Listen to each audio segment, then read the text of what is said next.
Chapter 66, The Shark Massacre.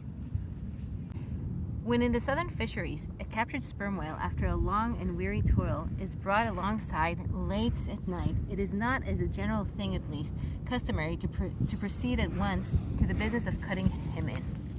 For that business is an exceedingly laborious one, is not very soon completed, and requires all hands to set about it. Therefore, the common usage is to take in all sail, lash the helm a lee, and then send everyone below to his hammock till daylight, with the reservation that until that time anchor watchers shall be kept. That is 2 and 2 for an hour. Each couple, the crew in rotation, shall mount the deck to see that all goes well. But sometimes, especially upon the line in the Pacific, this plan will not answer at all, because such incalculable hosts of sharks gather around the moored carcass that where he left so for 6 hours, say, on a stretch little more than the skeleton would be visible by morning. In most other parts of the ocean, however, where these fish do not so largely abound, their wondrous ferocity can be at times considerably diminished by vigorously stirring them up with sharp whaling spades, a procedure notwithstanding which in some instances only seemed to tickle them into still greater activity. But it was not thus in the present case, still greater with the Papuan sharks, though to be sure any man unaccustomed to such sights to have looked over her side that night would have almost thought the whole round sea was one huge cheese, and those sharks the maggots in it.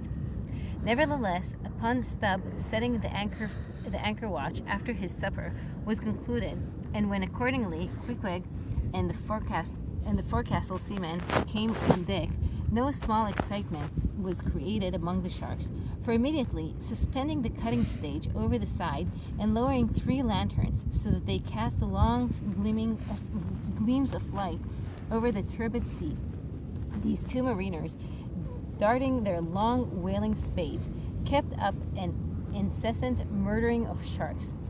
By striking the keen steel deep into their skulls, seemingly their only vital part, but in the foamy confusion of their mixed and staggering hosts, the marksmen could have always hit their marks, and this brought about new revelations of the incredible ferocity of the foe.